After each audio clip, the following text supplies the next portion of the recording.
AP రాజకీయాల్లో రోజుకో ఆసక్తికర పరిణామం చోటు చేసుకుంటోంది. అన్ని ప్రధాన పార్టీలు అభ్యర్థులను ప్రకటించినా కూడా ఎన్నికలు వచ్చే వరకు పోటీల్లో ఎవరుంటారో కూడా తెలియని పరిస్థితులు ఏపీలో కనిపిస్తున్నాయి.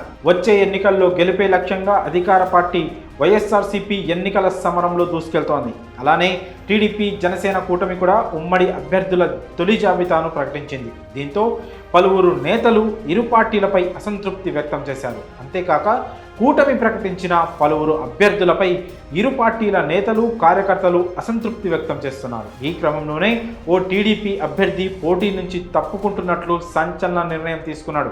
ఇటీవలే టీడీపీ జనసేన కూటమి ఉమ్మడి అభ్యర్థుల జాబితాను ప్రకటించింది. 118 అసెంబ్లీ స్థానాలకు అభ్యర్థులను టీడీపీ జనసేన కూటమి ప్రకటించింది. ఇందులో కొన్ని నియోజకవర్గాల అభ్యర్థుల ఎంపికల విషయంలో స్థానికంగా నిరసనలు వ్యక్తమవుతున్నాయి.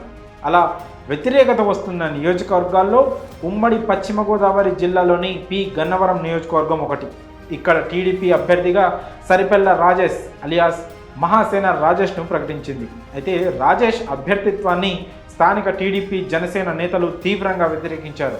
బహిరంగంగానే తమ నిరసనను తెలియజేశారు. ఇటీవల ఏర్పాటు చేసిన టీడీపీ జనసేన కూటమి సమావేశం రసాభాసగా మారింది. ఏకంగా టీడీపీ నేతల కారు అద్దాలు సైతం ధ్వంసమయ్యాయి. సరిపెల్ల రాజేష్ గతంలో హిందూ మతంపై, అగ్రవర్ణాల అమ్మాయిలపై అసభ్యకరంగా వ్యాఖ్యలు చేశారు. అంతేకాక జనసేన నాయకులను బండ బూతులు తిట్టారు.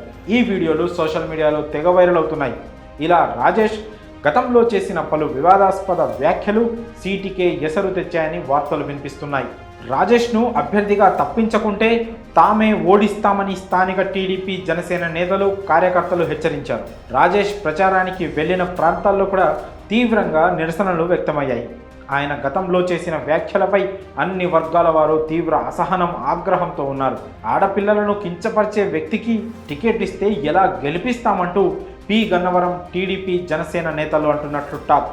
ఈ క్రమంలో టీడీపీ అధిష్టానమే రాజేష్ను అక్కడి నుంచి తప్పించినట్లు టాక్ వినిపిస్తుంది. అయితే ఆ విషయాన్ని గోప్యంగా ఉంచి రాజేష్ ఓ ట్వీట్ సోషల్ మీడియాలో పోస్ట్ చేశారు. తాను పోటీ నుంచి తప్పుకుంటున్నట్లు ప్రకటించాడు. ఈ క్రమంలో కూడా తాను చేసిన తప్పులను ప్రస్తావించకుండా ప్రభుత్వంపై బురద జల్లే మాటలే రాసుకొచ్చారు రాజేష్. అయితే హిందూ మతంపై, అమ్మాయిలపై తాను చేసిన వ్యాఖ్యలే ఈ రోజు చేటు తెచ్చాయని విషయం ఇంకా గ్రహించడం లేదని పలువురు అభిప్రాయపడుతున్నారు. మరి పి గన్నవరం నుంచి టీడీపీ అభ్యర్థిగా రాజేష్ తప్పుకుంటూ తీసుకున్న నిర్ణయంపై మీ అభిప్రాయాలను కామెంట్స్ రూపంలో తెలియజేయండి.